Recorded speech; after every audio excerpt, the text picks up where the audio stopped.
certificate. Okay, so the way this works is that we're going to have a 30 minutes, around 25, 30 minutes presentation from our speakers, and then we're going to do a Q&A session. So the thing is that when they are sharing their screen, they cannot see the chat. So what I'm going to do, I'm going to ask you to write your things on the chat. So ask all your questions, write all your comments. During the presentation, I'll keep an eye on that, and I'll ask all those questions to the speakers in the end. All right, so you don't have to wait until the end.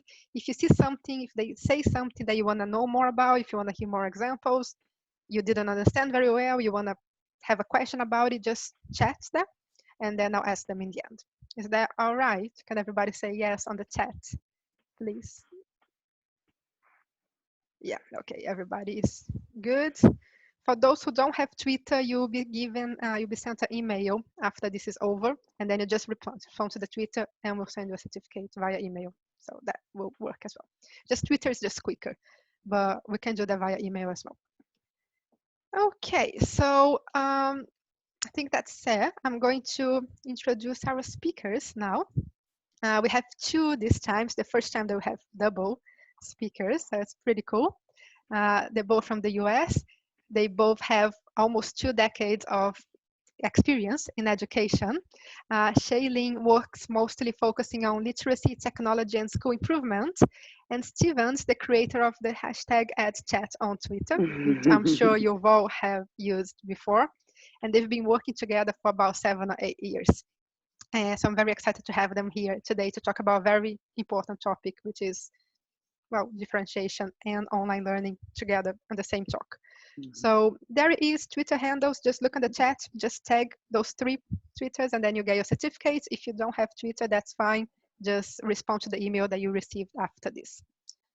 Okay, so I think we can start. Please go ahead. All right, so I'm going to share my screen over here and get my get our presentation going up here. Once I click the right buttons, everything. Hey, there we go. Shay, do you want to? I mean, we had an introduction. I don't think we need to spend a whole lot of time on that. Do you want to? We don't have to. I don't think so. I think, as you guys know, we are in the US. I focus on literacy, technology, school improvement. I get to do lots of cool stuff with Stephen, and we're just thankful Seneca asked us to jump on here and share an afternoon or an evening with you guys. So those are my kids. Yeah, and those are mine. And like was mentioned, I have been in education for almost 20 years, and I was actually a middle school science teacher. So science is one of those things near and dear to my heart. And you'll actually see some of the things that I did in my classroom here when we talk about differentiation. But that's ultimately what our conversation centers around. And you know, that in a lot of places, this sudden transition to remote learning caused a lot of anxiety and angst, rightly so. It was very sudden. You know, I know for you, Shailene, your kids were in school, what on a Friday, and then on a Monday, they were doing remote learning. It was the same for mine. But just because we've shifted into a virtual or remote learning environment doesn't mean that the notion of differentiation, inclusion, and accessibility can't be a part of that process. And so what we want to do today is kind of lay the foundation of what is differentiation. You know, what have we researched, and what does the research say about differentiation, but then put it in this remote learning context. Carol Ann Tomlinson, Shay, is one of our favorite people. What does she have to say about differentiation? Exactly. So she is somebody very popular in the US. I'm not quite sure about her global reach, but I'm sure some of you have heard of her. She focuses on differentiation in the classroom. So we get a lot of our information from her, and she has this great graphic, and we do have resources for you guys all at the very end. But basically, she boils it down to differentiation in 4 different areas, right? So she talks about content, talks about process, product, and environment. Well, we like environment and the suggestions she gives, but we also realize that unfortunately there's very few things we as educators can do to our physical or now remote environments. So we've actually replaced the environment one with assessment because we feel like you have to know your learners first before you can differentiate for them. So even assessment. Right. So assessment, understanding what students know and what they still need to learn. And this one, I think, as we go through our conversation today, is one of the absolute most critical.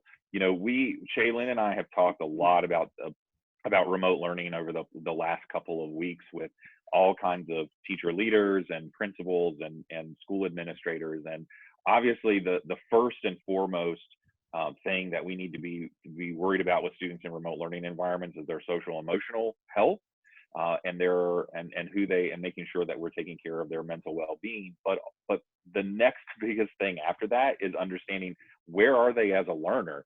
And you know, in the classroom, it's easy to understand where that student is. I can see them, I can talk to them, I can have that conversation. Well, now we're in this remote learning environment, and so we're going to lay out some foundation of assessment in remote learning, and then moving into content. So you know, remote learning and virtual learning is set up perfectly for differentiation of content, or what the students need to learn, or how the student will gain access to the information. Shaylin, you're what I think one of the most foremost experts in differentiation of process. What's that look like? Well, I don't know if I exactly am, but I do have a basic understanding in a way to communicate it. So process is confusing. How do I differentiate process? And we're not going to get into a debate whether there's different learning styles. I know there's research out there, but we are going to work underneath the umbrella that process deals with how you consume the information. So sometimes I like to read it. Sometimes I like it visually. Sometimes I like it modeled or explained. And so process is that how they consume and understand and engage in the information to make sense of it. And so differentiating that way.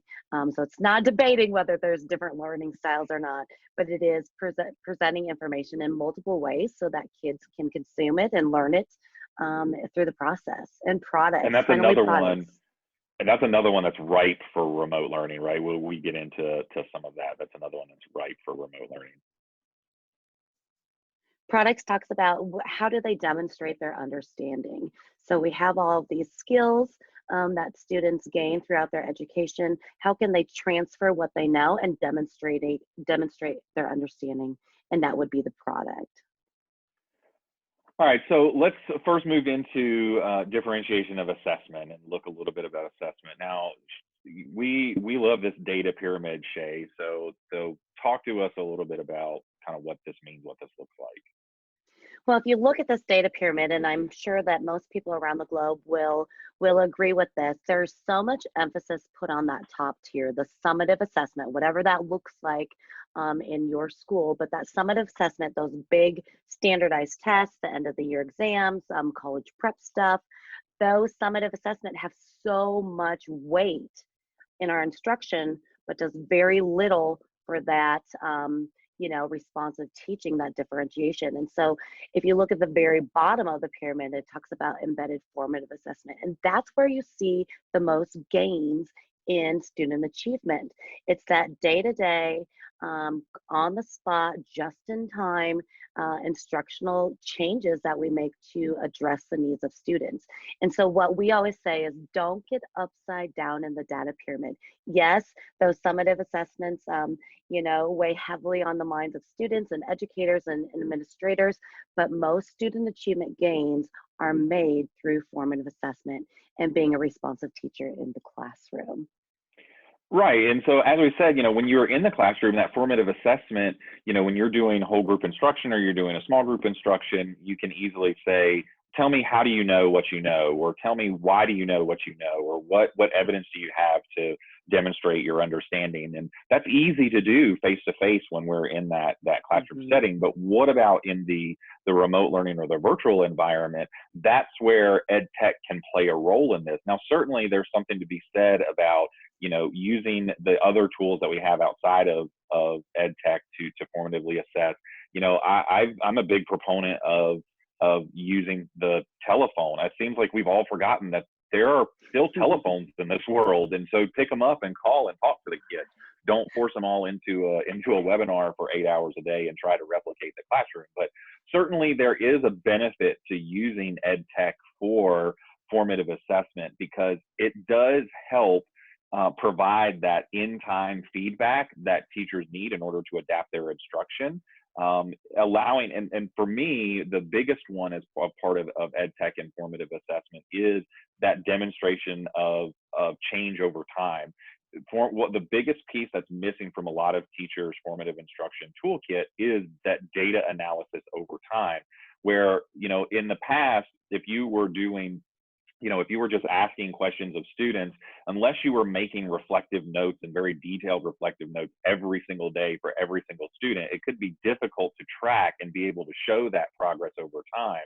Well, now we have those tools of ed tech that allow us to go back and look at the history of a student from the beginning of the week to the end, or the beginning of the semester to the end, and see those growth patterns and see what is changing with that student over time, positively or negatively, and how can we adapt to that. Without having the streamlined ability of ed tech, it makes it very, very difficult.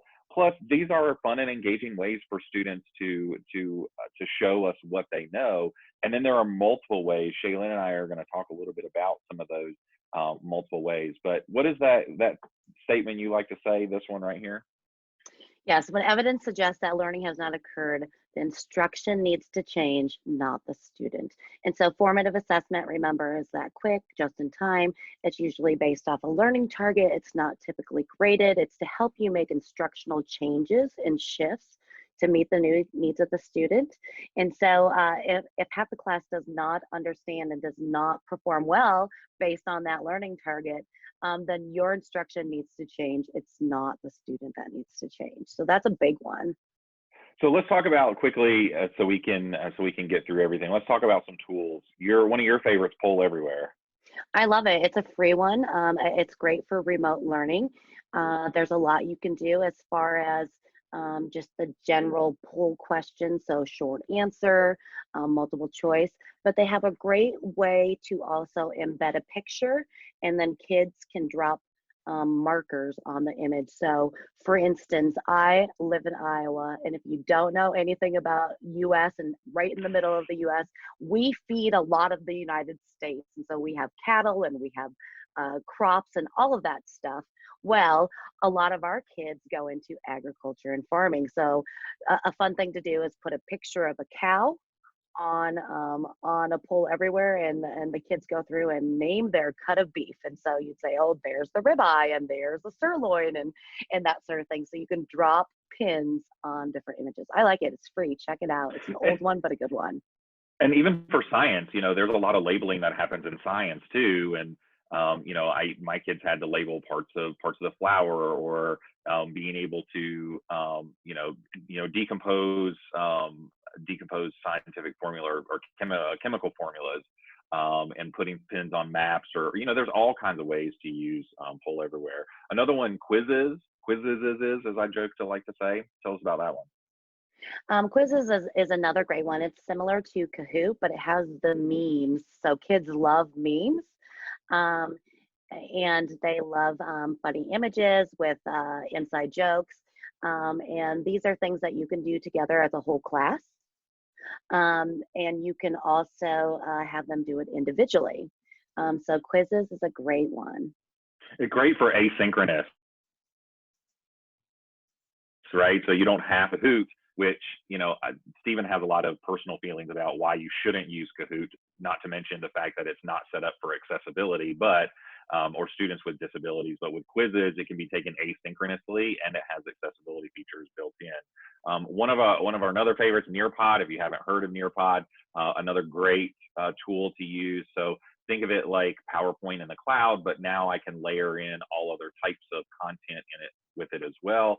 But then there are non-traditional formative assessments that you can put in, word walls, drawings, and then once those students submit those, then they can be pulled back to the teacher, and then you can push individual student responses back out to everyone. So student does a drawing, we can push it out, and that drawing doesn't have to be a traditional drawing. It could be a formula, it could be, you know, a mathematical problem, it could be a lot of things. So Good for a synchronous time. So like, you know, you could have everybody in a, you know, in a Zoom room like this or in a WebEx room or whatever it is.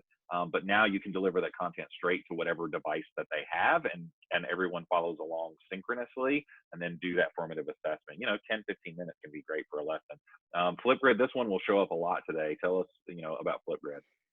Yeah, if you are a Microsoft school and you have not heard the news yet, Flipgrid was acquired by Microsoft and falls underneath their umbrella, which means that it has all of those great accessibility and inclusive tools in it. It's basically a video response method. So you can get assessment and have kids comment on it through video and have, you know, change all of the languages and you know, it does immersive reader. So there's lots of good things happening with Flipgrid and Microsoft.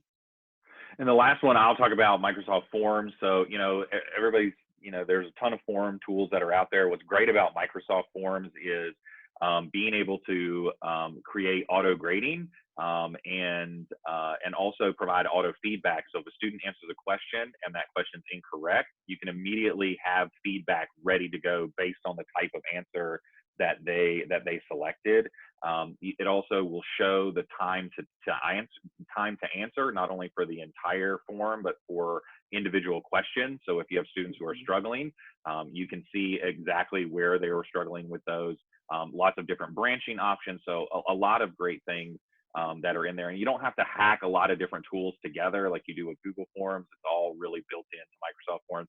And you don't have to be a Office 365 you know, school or school district or whatever. Anybody can sign up for a free Office 365 account and use the Forms tool. There are tons of other resources. We're going to move on because we want to make sure we have time to answer everybody's question.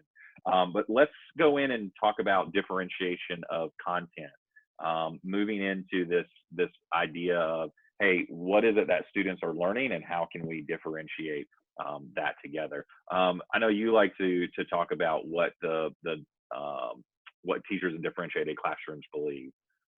Yeah, they're definitely more in tune and in touch with their students and approach teaching as an art more than a mechanical exercise, because there's two givens, right? There's a content requirement in some form of standards. Maybe it's for your school, maybe it's national, maybe it's global, but there's something there that guides your teaching and what you need to cover.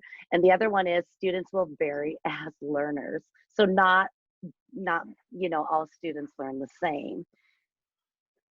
Right. So what do those differentiated teachers believe? Well, we know that they have those two contexts. We know they have standards. We know that not every learner learns the same. So they understand that that roadmap isn't going to be the same for every student, but they're still going to hold those students to high standards. And research tells us that even students who are who may be struggling, the higher the standards we push them to, not totally that they're unobtainable, but if we hold them to a standard that's higher than what they think they can do, they will rise to that challenge. And so keeping those standards high for students is important.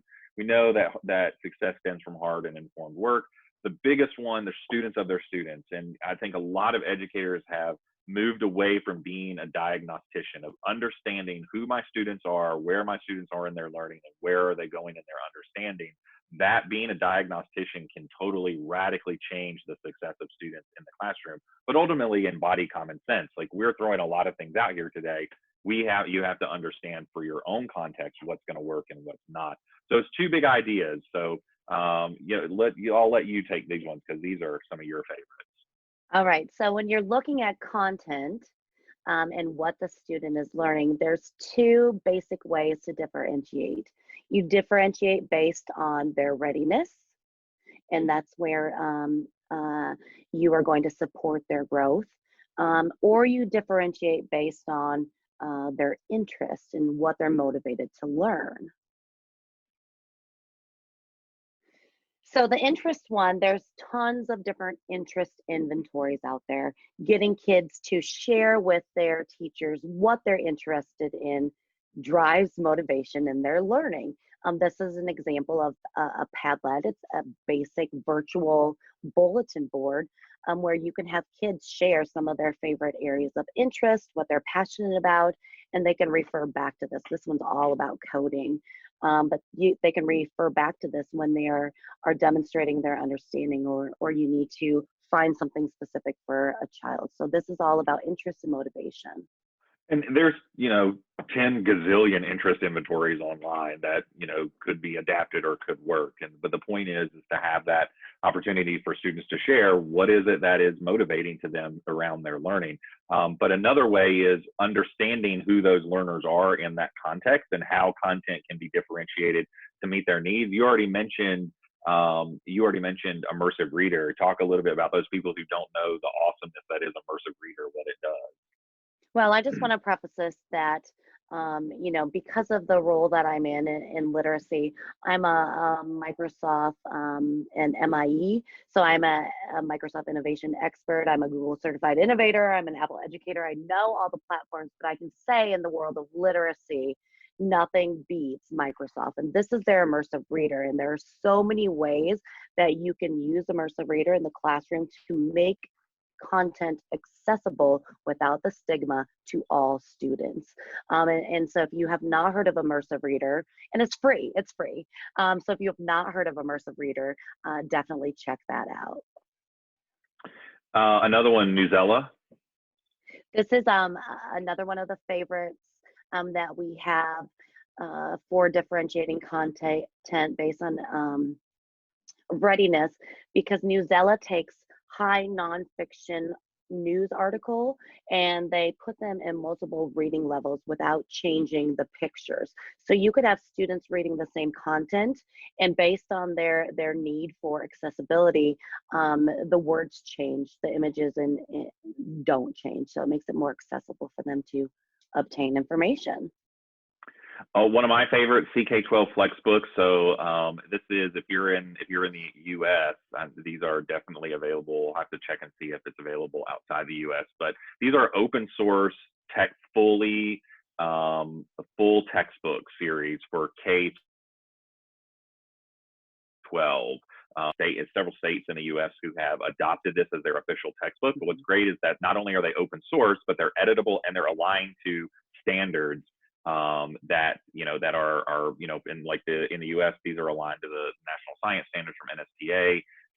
They come with tons of simulations, but it's super great because now you can edit it. You can change the order. So to meet, if you're teaching this specific subject in the beginning of the year rather than at the end, you just move it around. Students, they can go in even without a login. All they need is a code in order to access your book.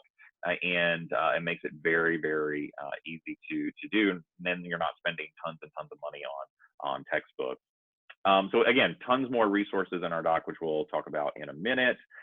Research, a process, and this is the one that you and I go back and forth with because it can be the hardest one to understand, but it's really this one. I think if you begin thinking about, okay, well, how am I going to differentiate how I teach to students in a remote learning environment? What can be that way to do it so that it's not the same thing every day? So we're not feeling like we have to do the same thing every day. I think process is a big one. So gamified, we're all about gamifying learning. Yes, we wonder, why do our kids spend so many hours on Fortnite or those other, other great games where they immerse themselves? Well, it's something called affinity spaces. And if you look at any gamified platforms, they use elements of these affinity spaces in their platforms. So these are a few of our favorites. We want to give a shout out to Breakout EDU. That is one of Stephen and my longtime friends. Minecraft EDU, they have an extensive library for learning, along with Classcraft, class badges, so on. So there's a lot of gamified learning platforms to use out there. Even Duolingo, making gamified language instruction is a cool one. My, Breakout's obviously one of my favorite ones. Classcraft is another one that's really cool. Assistive technology. So we can't forget about the processes of learning. Students need those assistive technologies, and we think traditionally that assistive technologies only apply to students with special needs or students with particular disabilities. But what, again, research tells us is that when all students have access to those types of assistive technologies, they do better. So it doesn't have to be exclusive to special education. Every student can benefit from assistive technologies.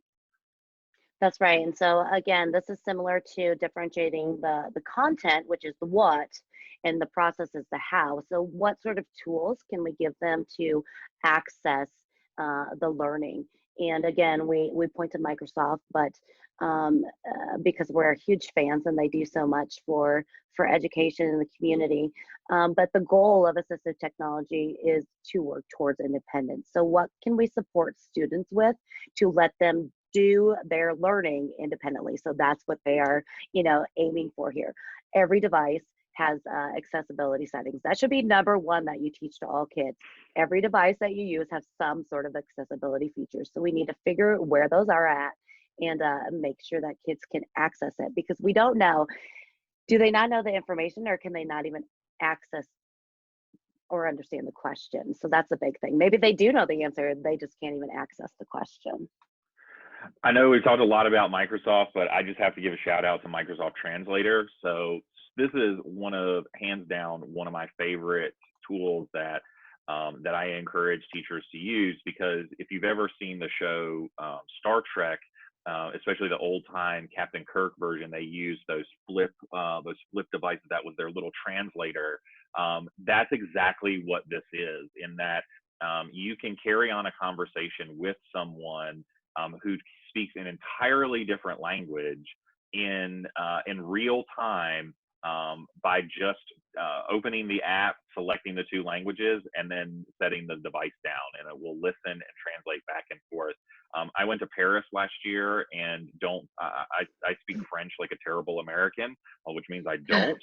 And so I was able to have a conversation with my taxi driver and with other people there, by simply just using the app there as well. So and then you can also set up rooms. So if you're doing if you're doing virtual spaces, you can set up a room. It has a code on the person who joins the room can set their own language, no matter what the speaker is speaking. So it's a wonderful tool for something like that. Now, this is the one that I tease you about, centers, because you've got some really cool things that you've done with centers, especially in scheduling. That's right. And so centers are different than grouping, right? So we want to make sure that we are not ability tracking students, but actually providing them multiple opportunities to learn content through centers, right? So here's one, and I know I showed this to Stephen one time, and he had no clue, but all of the elementary teachers out there know what this is. So this is a way to differentiate and have different centers around the room or in a virtual space for your students to work on it and move through. So that's what this is. And I know we do have a link for this later, but think of centers as a way to reinforce what's going on in the classroom at multiple places or through multiple means for that learning. But centers are only for elementary school, right? No, or for younger students? My high school kids loved it, and even though we were face-to-face in the classroom, we did a lot of blended work, and so a lot of our centers were actually virtual. So it works nice for remote learning, virtual learning, blended learning. Yeah, exactly. And then my favorite, which is absolutely perfect for right now with students working remotely, and that's a choice board. So essentially, and this was a choice board that I pseudo developed when I was teaching, but essentially, you take the notion of, what's the objective? What is it that you want students to know at the end of a lesson? Well, that's, teacher 101. But now we're providing students the ability to choose. So in the centers option, those students stay together and they move around from station to station. So while they have a little bit of choice, or they have a little bit of differentiation in their process, now they have complete autonomy over how they want to engage with that content. And so when we think about, okay, they're in remote learning situations, what they're going to be in all these different environments, all these different ability levels. Let's provide them a multitude of different ways to access this content. And so with this example of the periodic table, they could read something, they could watch a video, and then they can go a little bit deeper, and they can read a little bit, a Newsella article, and they can go a little bit deeper and do a simulation or have a virtual lab time or whatever it is. But the choice board gives them the autonomy to understand, like Shaylyn said, learning styles is sometimes I want to read it, sometimes I want to listen to it, sometimes I want to watch it. There's not one particular way that students is the best for them. They have to figure that out for themselves. And so the choice board gives them that ability to choose while still having teacher input into what the direction that they're going to go. So it's not an open-ended, hey, go figure out and tell me everything you know about the periodic table. I'm able to put in where the best resources are, but then give them that choice. It's a perfect tool for remote learning, don't you think? I love it. Yep. And this actually was made on a Google Drawing, but you could use any sort of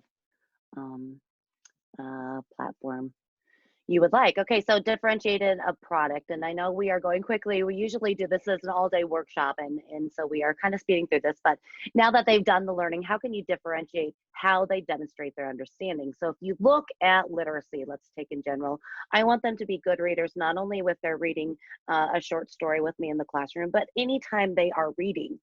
I want them to be good writers, not just on their paper, but anytime they are writing. So how can I use those skills to allow them choice to demonstrate their understanding?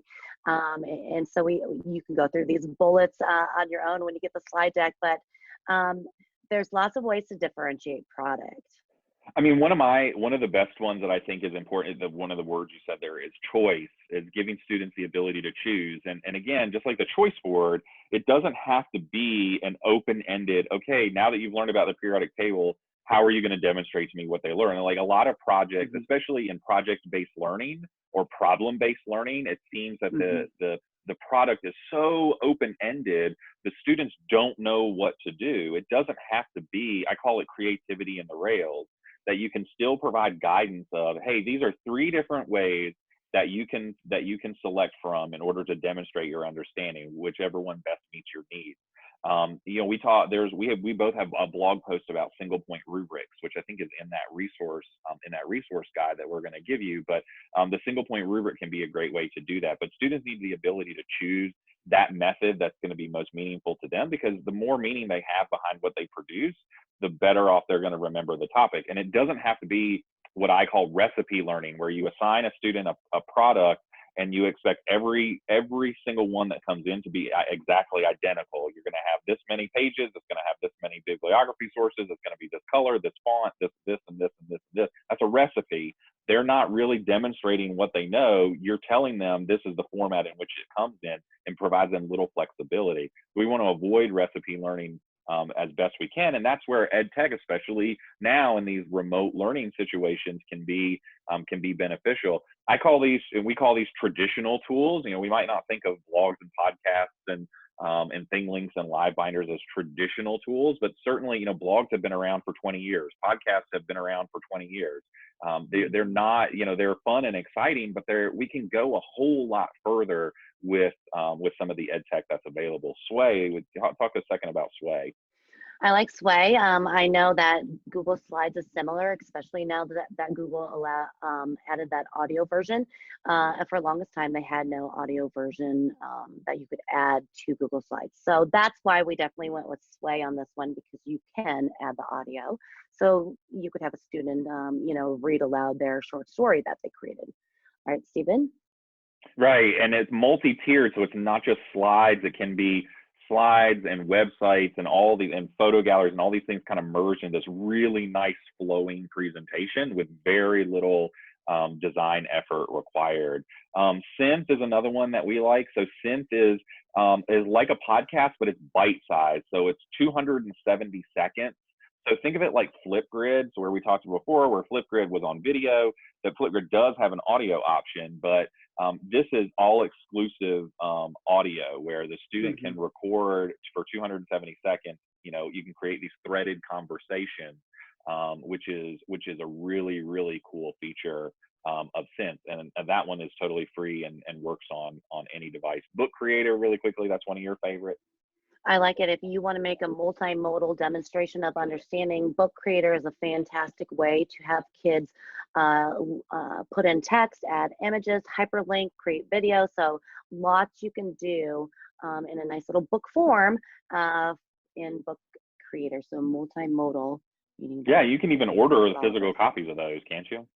That's right. Yeah, that's pretty awesome. So we've been talking about these resources. So hit up that bit.ly link, bit.ly/Seneca Diff. That'll take you to, it'll force a copy of the Google Doc that we created with all of the resources, all of the information, everything that we have there. We'll even put, go back and put some of the slides there as well, so that you have those, some of the things that we didn't get a chance to talk about. We'll put those there. So I don't know if somebody wants to grab that and put that in the chat. I can't see it. Otherwise, I have to stop sharing my screen. But but certainly bit.ly/Seneca Diff. So I know we know that was fast. We want to make sure there's time for conversation and all of that. So I'm gonna. Will you go back to that bit.ly? Bit.ly just for a second. Sure. Yeah, this one. Yeah, let me write that down. Are you gonna put it in the chat? I thought I sent it to you. No. Okay. Oh. Hold on. All right, so questions. All right. There we go.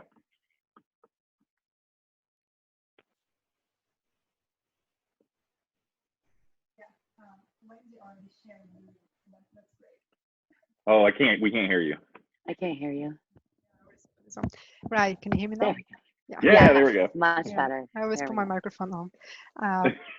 Yeah, Wendy already shared the link, so that's very great. That's very kind of you to share all those links already on another link so that people can access. There were some questions about how can we access those resources, because obviously there was a lot of things to think about. So thank you. That was brilliant. That was very helpful, I'm sure, to everybody. There are a few questions. So first I want to thank you too for joining us and doing that chat with us. So a few questions. Some of them are from the chat, some of them are from me that I am also interested about on those things as well.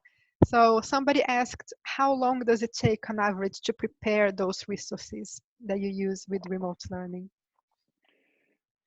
Well, I think it depends on your comfortability. I don't even know if that's the proper term of tech.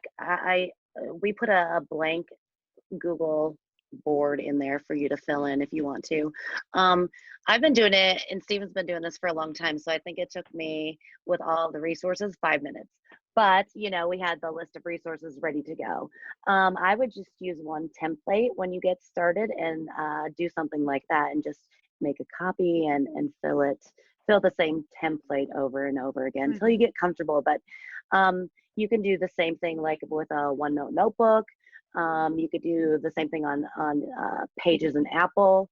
So whatever you're using, if it has a link, right, and you can make it public, then you can make a choice board, right? Yeah, I mean, if you think about, you know, you've probably already got a lot of the types of instructional materials that you would use in face-to-face, right? So you have maybe this little video, you have this little article you're going to use, you have, you know, these kinds of things. Then it's just a matter of, like, we spent a lot, you know, we spent some time going into Google Draw. Actually, Shaylin spent a lot of time going into Google Draw and putting it in there. But think about it, like, you could just put a table on a doc and say, okay, pick one from this column, one from this column, one from this columm, and then just record what you want. Like, it doesn't have to be that fancy drawing with the images and all those things. Odds are you probably already got a lot of the materials that you would want, you know, students to have. And especially now where, you know, when we're in the classroom, time is always could be one of those things that is always really lacking. Now we have a little bit more time, so we can pull in those things that we don't normally get to do because we don't have the time, and just, hey, I'm going to put it on a table, and I'm going to make it a 3x3. Here's this link, here's this link, here's this link, and then send it out. It could be something that simple. It doesn't have to be pretty. I don't think the kids care if it's pretty. I think they care that they have the choice in what they can choose from. Yep. And what about different subjects? There are some people that are arts teachers on this chat, or language teachers. Do you think all of those tools are good for all subjects? Are there any of them that are better for one type or another type of subject? Well, I think they can definitely be universal as far as like centers and choice boards. I'm sure that all teachers have the same experience that Stephen and I did, and sometimes you have to force the issue. So, for instance, if I gave my freshman students, my youngest grade 9 students, a choice in what to create they would do a TikTok or a video every single time, right? Mhm. And so sometimes it's okay, and I'm sure the art teacher saying yes, they would always choose, you know, this style or this medium or whatnot. It's okay to force them into trying new things, and so letting them have choice in some things, but maybe their end product, you know, they have to do it this way or use this medium or whatnot. So I think it can be based on your intent, very usable. I've seen a lot of teachers do like museum on those choice boards, like museum views of things, and Virtual views of field trip. things. And I know virtual field trip. So there's lots of different ways to use them in the classroom. That was just one way. So. And I'll just say too, you know, the other question that we get kind of that's related is, yeah, does this work in every classroom? But what about classrooms with different types of devices? Like we talked a lot about Microsoft, right? And you know, we inevitably get asked like, well, I don't, my district or my school doesn't use, you know, Office 365 or doesn't use Google Apps. I mean, that's why we're very deliberate in the tools that we pick, because they can work anywhere. So you know, if like I have a Chromebook sitting right over here that my kids use, and they can access their Office 365 accounts on a Chromebook because it's all in the cloud. It's just all browser based. Like you don't need to have installed apps anymore for a lot of the things that kids are doing in the classroom. Certainly the installed apps can do more, but with everything that we showed, anybody can do with just a login. And it's not device dependent. You know, you can use Synth the podcasting app. You can use it on an iPhone or an Android. You can use, you know, I can use my Office apps on my iPad. So it's a perfect that we're very deliberate in that way. Like while we have preferred way, like, you know, that immersive reader is amazing, but you can get immersive reader on your Mac or on your Chromebook. You can put it in a browser. I mean, it's really, it's an incredible tool. So we're very deliberate about that because we know that folks come from a lot of those different situations. What about mobile phones or cell phones? Do they also work Yeah, on I mean, phones? Flipgrid has an app. All the Office apps have apps. Google Drive has apps. You know, all of those things. I just looked down and saw my phone was the flashlight was on. I was like, why is my phone doing that? A lot of those things. The Synth is an app. They're on mobiles and tablet devices, or they can be accessed, like I said, like we said, through the cloud. So you know, a lot of kids, equity is the biggest issue that's facing remote learning today. And Shaylin and I have written about that. Like we are not experts in equity. We know that there is inequality that exists, and it has to be, you know, that has to be a consideration in any plan for remote learning or virtual learning. And certainly we need to take advantage of everything that the student might have available to them. Like I have a TV that has the internet, that has a web browser on it. Like even if I had nothing else and I could still have the internet, I could still get to it from my television. So, you know, their kids are very creative. Doesn't, you know, Shaylin, your son has a PlayStation. Like, isn't there a browser built into PlayStation? You can get to YouTube on your PlayStation. So it's not necessarily, we're not doing things that are overly complex. We're just thinking differently about where can I put things that are going to reach my students where they are? What can I do that's maybe going to give me a better idea of who that kid is in this virtual learning environment, of where they are in their understanding? It doesn't have to be the same kind of worksheet or blog post or forced threaded conversation. It can be something like a Flipgrid or a Synth or things like that. Yep. So talking about not exactly about equity, but about different kids having different knowledge about technology, how do you make sure that they know how to use the tool before you start using the tool? Yeah. Well, the first thing, and I'm sure, you know, Stephen has a lot of great advice because he used to be a tech director. But, you know, the thing that we would say first is don't try to use a whole bunch of new things right now. Now is not the time to add more stress on top of yourself or your kids or their parents or their caregivers. So sticking with whatever your main one is. And so when we talk about main ones, it could be like a Google Classroom or Schoology or Canvas. And then what maybe 2 or 3 supplemental ones that feed in nicely to those main ones. So they enhance it. So Flipgrid or Microsoft Teams, or, you know, what would enhance that functionality. It's hard because we think kids are tech savvy, but really when you get down to it, they need a lot of support from adults. They do, and even the adults need support, and you know that's where kids are really clever at. You know, sometimes it can be good to kind of just say, here's this tool and sign up for it and see what happens. You know, my oldest daughter, she's in 5th grade this year. Her teacher has been like that through the, like, here's this, you know, here's a flowcabulary, which is a resource for history where they rap about history, there's literacy, there's all kinds of things. My daughter, you know, she just got the login and the teacher just said, figure it out. And so she kind of struggled with that. And so I said to her, I said, well, you know, how do you think, you know, where do you go to learn how to do something? She's like, oh, I go to YouTube. And so she goes to YouTube and she types in how to use vocabulary. And when, you know, 5 minutes, what does she know? She knows how to use vocabulary. So sometimes it's just a matter of kind of poking at the kids and saying, where would you go to learn about this? Or even just giving it to them up front, you know, maybe like with Flipgrid, you know, Flipgrid can be kind of imposing when you first go in and look at it. It can be very difficult to understand, like, well, here's this grid and then here's this conversation and so on and so forth. But a lot of these tools have great help built in.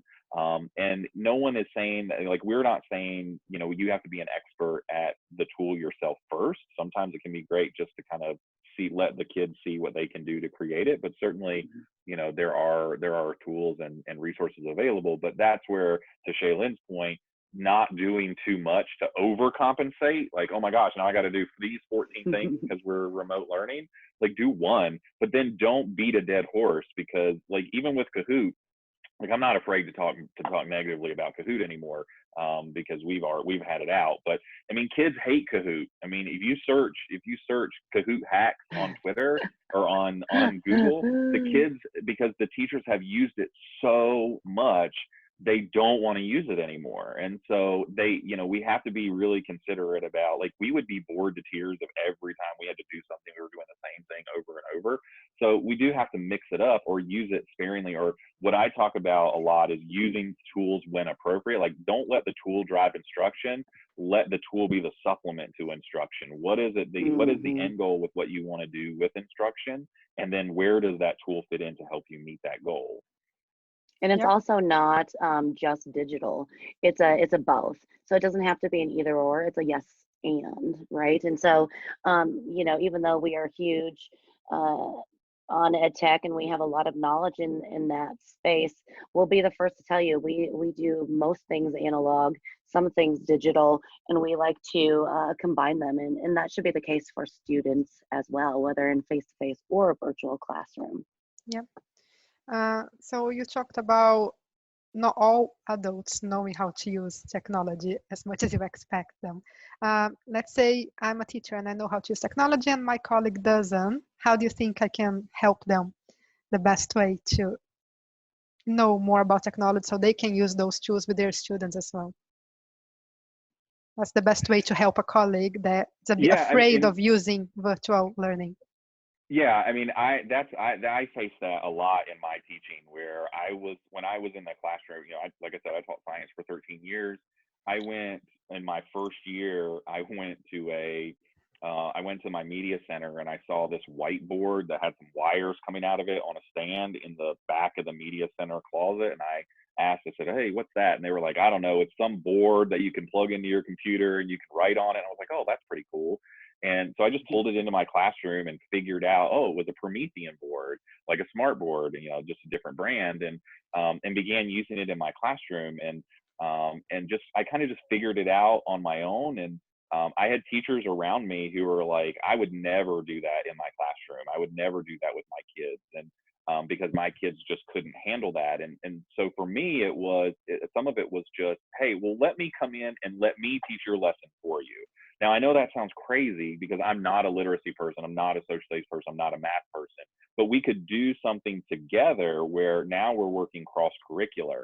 So that sometimes that cross-curricular collaboration can work really well to get teachers who are hesitant to using technology, getting them to understand, hey, let's work on this. Hey, you're doing this standard, I'm doing this standard. What do you think about us kind of pairing up and doing these things together. And we want to use this tool. Let me show you how to do it. Sometimes, especially with technology professional, a lot of the professional development that teachers get with technology is absolutely terrible. I've sat in it on my own, and a lot of it has no basis in what teachers are actually learning or what they're actually teaching. And so sometimes it just takes that relationship, and that's, Shaylin, like with literacy especially, like a lot of people think technology and literacy is just moving your written essay from paper and pencil to, you know, to a Google Doc, and oh, now I'm a technology expert, right? I mean, what are some of the strategies you use? Well, two things. First, I think in that situation, whenever you do have professional learning, it is best to feed the technology understanding through meaningful content. And so, for instance, I would never go in and say, here's how you do a choice board. It would be about how to make this specific for their class. And so they could access a camera, so they would know how to link stuff. So everything would be intentional through the learning. The other one is, it's very hard for teachers to have the same sort of enthusiasm, expertise, and confidence, right? If they have the experience vicariously. And so if they create one thing without getting overwhelmed, I know Stephen and I shoved a lot at you, but if, let's say you're doing choice boards and you just want to make one choice board, if they can do that confidently, then that's a win. And that's where they, you know, they feel that not through somebody else, but through themselves. And so that's important. Literacy, yeah, that's a huge one. I mean, and it brings up a good point, especially for educators out there. We live in a world where our students read and write digitally more than they do in analog. And if you think about your daily life and how many things that you write by hand, some, but most of the things that we as professionals do is in the digital world. Without that experience and honing those skills in the classroom, we're really denying students expertise and, like I said, skills to compete in that global society. So there's a difference between two-dimensional and three-dimensional reading. How do you create something multimodal? How do you tackle an online discussion board? So it doesn't have to be an either or, it's a yes and, but those are essential skills. I mean, we all seen in the last couple of weeks how information has spread, all these conspiracy theories about, the pandemic all over the internet, those information literacy skills. So in the literacy world, it's a necessity. Yep. Yep, that's a very good answer. There are a few questions that are coming up now. So there's one from Rob about, do you hear much concern from teachers and parents regarding excessive screen time for children? Excessive screen time in terms of them spending too much time doing instruction, yeah. There are some places where they've required the students to be like, isn't Aiden, your son, he has to be online at a certain time, and Shaylin, he has to be online at a certain time and can't be off until a certain time. Like, that's insane to me, that we would require students to be in front of trying to do this direct instruction in a virtual environment. Like, you look at some of the most successful virtual learning programs, one, they're asynchronous, and two, they have very little time spent directly interacting with the person who is teaching the course. So like MOOCs have been extremely successful across the globe, or some of those virtual college courses. Well, you very rarely are sitting in directly with the professor listening to a lecture for more than about 10 to 15 minutes. Why in anybody's name should we expect kids to sit in front of a computer for 8 hours a day? That's where the concern comes in. Now we have to balance that against what else are the kids doing? Well, are a lot of kids spending time on mobile devices and playing Roblox and doing TikToks and things like that? Yeah, but is there a cognitive benefit there? Like I look at TikToks, like I don't understand TikTok for anything, but what I do see is a lot of creativity. I do see kids being super creative in some of the things, like some of these things that I'm seeing that these kids are creating, where they're able to stop the videos and start the videos, but create these things that are really super incredible, where they've kind of just hacked it, is really insanely awesome. Let's embrace that. Not saying we need to use TikTok as a teaching tool, but certainly we need to embrace it. So yeah, I see concerns with in the instructional time, certainly, but we need to balance that against what they're not doing instructionally as well. I do want humble opinion. I do want to push back on you because you gave this, you know, this fake image of the school. I want to clarify a few things that Stephen did not tell you. First, my son is in a one-to-one districts, right? So they all have computers that they get to keep with them 24/7. It is their learning device. The other thing is they meet Monday, Wednesday, Friday. That's it for 15 minutes per class period. So their direct I instruction didn't say he was in there all aligns. day. I was I just know, but it saying that he was. aligns with that, and I want to make that very clear. That my district, you know, that we live in, is doing an awesome job. It's Monday, Wednesday, Friday, and unlike online and virtual schools, most of the teachers, especially here online, I bet, transition from a face-to-face on Friday to a virtual on Monday. And so that does not account with scheduling. It doesn't account for shared teachers. So it's much, much different than somebody who started off asynchronous to begin with. So I got to throw that out there and push back on you, Stephen. That's all right. I know when we're done, you'll call me and you'll yell at me. So it's fine. Okay, let's change topics then. There are questions. There are a lot of questions during when you were talking, and now there's another one by Nick asking to talk about choice boards a bit more.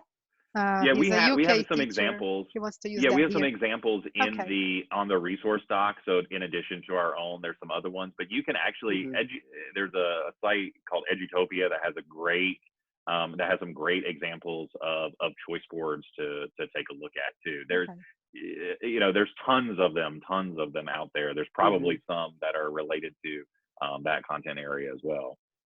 I think the big thing about choice board is you have to know what your intent is. So the one that we showed you, Stephen was going through that. I don't know if you noticed the arrows on the side, but there was, you know, 3 different levels. So one was learning, initial learning, right? And then one was digging deeper. So that transfer learning, surface learning, transfer learning, and then the last was demonstration of understanding. So it's best to have some sort of organization. So maybe it's, you know, initial learning and then digging in, or maybe it's just a choice board full of different genres that they get to read, you know, multiple pieces in, or maybe it's an end product choice board. So knowing the intent will help you set one up. Stephen, am I forgetting anything for that? Nope. Yep, that's good. Yep. Cool. There is a question from, just so we finish, there are 2 more questions that just popped up because we can be out of time now. Oh yeah, before that, I just want to say that you mentioned Google Classroom, Schoology, and Canvas. And I just want to say that Seneca is compatible to all of them. So you can use those 3 as your main resources, and then get Seneca as an extra one to join with those that you're already using. Just wanted to say that. So Natalie is asking, when we return to school, I am likely to be using PowerPoints to teach a class. What technology would enable me to share this with students that are still home isolating? Yeah, I mean, that's the great thing about PowerPoint is that you can create it online through PowerPoint Online. So you can just go to office.com. If you have an account, you can pretty much probably sign in there, but you can if you have you can download OneDrive for free, and once you put it in OneDrive, it's like putting it into a Google Drive. You can put it online for free and just generate a link. There's your URL that you can share with those who are at home. You can also take, like, one of the tools we talked about was Nearpod. Nearpod, you can actually upload PowerPoints into that you've already created and Nearpodize them, where it will take each slide and put it into each area on the Nearpod. And then you can use that and share that with students who might be remote learning as well. You could also screencast it if you wanted to, so Screencastify. Yeah, you could totally screencast. There's a lot of different ways to make it accessible. Screencastify is a good one to do screencasting. It's a free, just Google Chrome extension. So yeah, tons of things. Lots of things. Great. I'm not sure you mean how to green V1. Can you ask them about posting on chat for students on Teams, on Microsoft Teams? I'm not sure exactly what that question is about. If you can retype your question, we'll ask them, but I don't understand that very well. Sorry. Last one then. Let's go for Diane. What do you suggest for schools who have restrictions that many of these resources are unapproved for students to use? Yeah, that's a tough one. And I think a lot of it comes from and I was a technology director. So I had, in my district, I had 65,000 students. I had almost 100 schools that I managed. And, you know, and being a technology director is striking a balance between instruction and security, and making sure that you're keeping your network safe and keeping students safe. And a lot of times those who are in charge of technology programs don't necessarily understand their benefits, don't necessarily understand the benefits of these. And so sometimes it just takes showing what can be done and what the tool or the app has in place to make sure that students are kept safe. You know, it used to be the Wild West of ed tech that, you know, even though there were in the US, even though we had laws against what you could collect on students, and even now with, like, you know, GDPR and things like that, like there's some real serious laws in place that you have to use to protect data privacy, and that's at the root of a lot of these. But certainly, I think showing the benefit, and, you know, if you can go to your principal and talk to your principal, sometimes principals have more weight. If there's just really something that you are thinking about, like, I would really love to use this, like, just reach out to Shaylin or I, and maybe there's something we can figure out that, you know, in the context of what you have. We're good at problem solving like that. Well, I like to think we're good at problem solving like that. We, you know, don't hesitate to reach out to us if there's something you're thinking about that maybe we have some ideas or some suggestions about. And that other one about Teams, I think somebody already said it. They were wanting to know why their kids couldn't chat in Teams. That's a global setting in your Microsoft Teams tenant that has to be changed. So you have to reach out to whoever is in charge of your Microsoft Teams tenant to change that. So I saw that one. I thought I would throw that out there. Okay, so that was the one that I didn't understand before. That was it. Okay, brilliant. Thanks for answering.